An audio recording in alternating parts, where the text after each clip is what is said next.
छत्रपती शिवरायांच्या पराक्रमाने पावन झालेल्या भूमीमध्ये जगातील सर्वात लोकप्रिय नेते, देशाचे यशस्वी प्रधानमंत्री नरेंद्र मोदीजींचं मी या पुण्यामध्ये मनापासून स्वागत करतो, त्यांचं अभिनंदन करतो।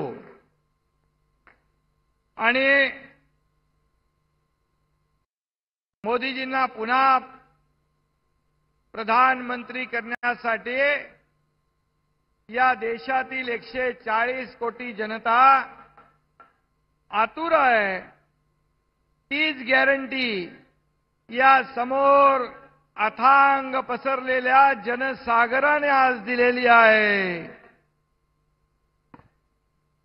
आणि आज व्यासपीठावर उपस्थित आपले लोकप्रिय उपमुख्यमंत्री देवेंद्रजी, अजितदादा, चंद्रकांतदादा आणि मनसेचे अमित ठाकरे, व्यासपीठावरील सर्व सन्माननीय मान्यवर, आपले संसद रत्न खासदार श्रीरंगप्पा बारणे, पुण्याचे कर्तृत्ववान महापौर मुरलीधर मोहोळ, विकासाचा बारामती पॅटर्न घेऊन चालणाऱ्या सुनेत्राताई आणि शिरूरचे शिवाजीराव आढळराव यांना विजयांची गॅरंटी देण्यासाठी आपण सगळेजण इथे उपस्थित आहात। इथं धनुष्यबाण असेल, कमळ असेल, घड्याळ असेल, या चिन्हांना मतदान म्हणजे मोदींना मतदान, मोदीजींना मतदान। आणि म्हणून महायुतीच्या प्रत्येक उमेदवाराला मत म्हणजे आपल्या मोदीजींना मत, देशाच्या विकासाला मत। आणि म्हणून लोकांचं प्रेम, लोकांचा विश्वास आज मोदी साहेबांसोबत आहे। आणि म्हणून महाराष्ट्रामध्ये जेवढ्या सभा होत आहेत, या सगळ्या सभा अशाच रेकॉर्ड ब्रेक होत आहेत। माणसं मोदीजींवर प्रेम करतात, महाराष्ट्र प्रेम करतोय, देश प्रेम करतोय, त्याचीच प्रचिती या मोठ्या सभेमध्ये या ठिकाणी आपल्याला आलेली आहे। प्राण जाय पर वचन न जाय ही मोदीजींच्या कामाची पद्धत आहे। उन्होंने एक बार कह दिया तो कह दिया। त्यांनी म्हटलं 370 कलम हटवणार, त्यांनी 370 कलम हटवून दाखवलं। आपल्या काश्मीरला आपल्याला भारताबरोबर जोडलं। राम मंदिर आपल्या सगळ्यांना स्वप्नवत वाटत होतं, परंतु राम मंदिर करणार म्हणून म्हटल्यानंतर अयोध्येमध्ये राम मंदिर उभं राहिलं आणि करोडो राम भक्तांचं स्वप्न पूर्ण झालं।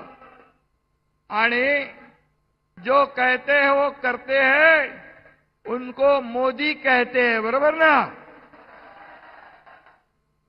काँग्रेसने 60 वर्षात देश बुडवला, पण मोदीजी त्यांच्या नसामध्ये रक्ताच्या थेंबात देशभक्ती भरलेली आहे।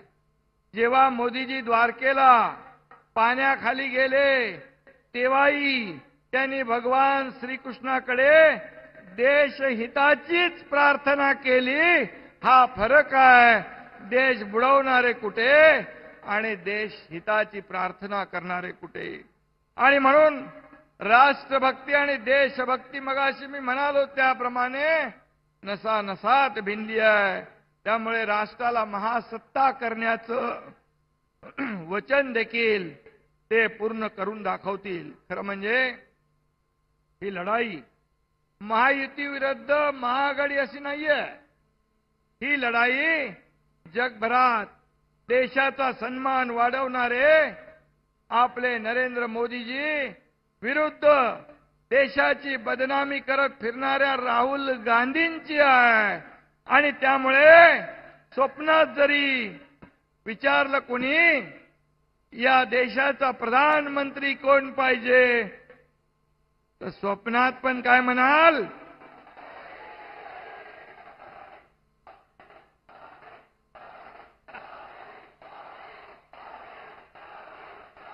हा विश्वास आहे। आणि म्हणून विश्वास का दूसरा नाम मतलब मोदी, विकास का दूसरा नाम म्हणजे मोदी. आणि मोदी आहेत, मोदी है तो सब मुमकिन है. विश्वभरामध्ये मोदीजीने देशाचा गौरव वाढवला. आणि मैं जब दावोस गया था तब वहां भी कई राष्ट्रपति, कितीतरी राष्ट्रपति, प्रधानमंत्री मला भेटले, उद्योग जगतातले दिग्गज भेटले. त्यांनी देखील आपल्या प्रधानमंत्र्यांच्या बद्दल एक आदर व्यक्त केला. आणि म्हणून आपल्या राज्यात आज 5 लाख रुपयाचा परदेशी गुंतवणूक आली. बांधवनो भगिनीनो, हे डबल इंजिनचं सरकार काम करतंय. आणि म्हणून 10 वर्षामध्ये मोदीजींनी केलेला देशाचा विकास आणि गेले 50-60 वर्षात काँग्रेसने केलेला भ्रष्टाचार याची तुलना केली तर लोक कोणाच्या मागे उभे राहतील? मोदीजींच्या मागे उभे राहतील. आज 2014 पूर्वी आपण पाहिलं तर देशात बॉम्बस्फोट, दंगली, भ्रष्टाचार, घोटाळे सगळं होत होतं.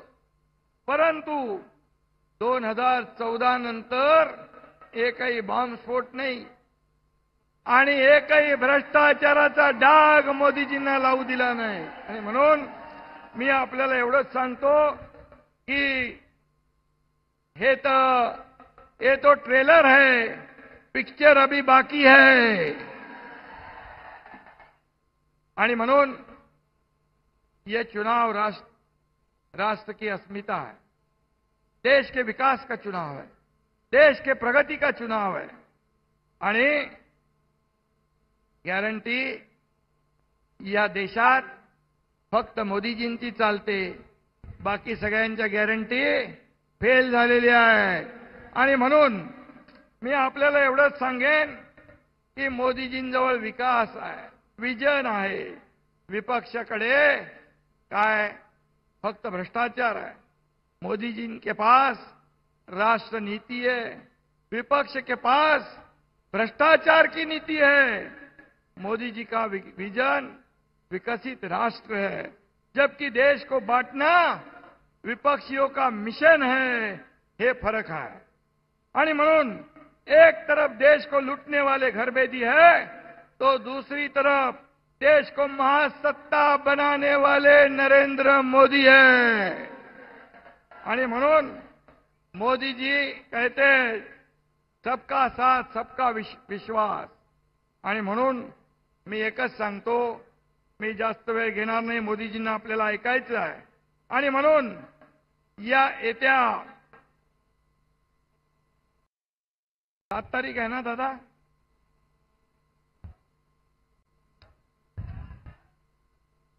7 आणि 13, येत्या 7 आणि 13 तारखेला ज्या मोदीजींनी त्या देशातल्या 80 कोटी जनतेला मोफत राशन देण्याचा निर्णय घेतला, 25 कोटी जनतेला दारिद्र्य रेषेच्या वर काढलं, 10 कोटी जनतेला घरं देण्याचं काम या ठिकाणी केलं. त्या रोटी, कपडा, मकान देणाऱ्या आपल्या प्रधानमंत्रीजींना पुन्हा प्रधानमंत्री बनवायचं आहे. फिर एक बार, अब की बार. आणि म्हणून येत्या 7 तारखेला आणि 13 तारखेला आपल्याला धनुष्यबाण आहे, कमळ आहे आणि घड्याळ आहे. या निशाणीचं बटन दाबायचं आहे. घड्याळाला मत दिलं म्हणजे ते पण मोदीजींना मिळणार आहे, धनुष्याला मत दिलं तेही मोदीजींना मिळणार आहे, आणि कमळाला मत म्हणजे मोदीजींना मत. आणि म्हणून ही लढाई जगभरामध्ये देशाचा सन्मान वाढवणारी आहे. आणि म्हणूनच आपल्याला माझी विनंती आहे की येत्या 7 आणि 13 तारखेला या 4ही उमेदवारांना आपल्याला विजयी करायचं आहे. पुणेकर खूप हुशार आहेत. एखाद्याच्या घरासमोरची गाडी काढायची असेल त्याची हवा काढतात. एखाद्याची उमेदवार निवडायचा असेल, पराभूत करायचा असेल तर त्याची हवा काढतात आणि आपण 7 आणि 13 तारखेला या विरोधी पक्षाच्या सर्व उमेदवारांची हवा काढून टाकणार आणि चौकार मारणार अशा प्रकारचा विश्वास व्यक्त करतो। पुन्हा एकदा आदरणीय देशाचे लोकप्रिय प्रधानमंत्री नरेंद्र मोदीजींचं मनापासून स्वागत करतो। धन्यवाद। जय हिंद, जय महाराष्ट्र, जय श्रीराम।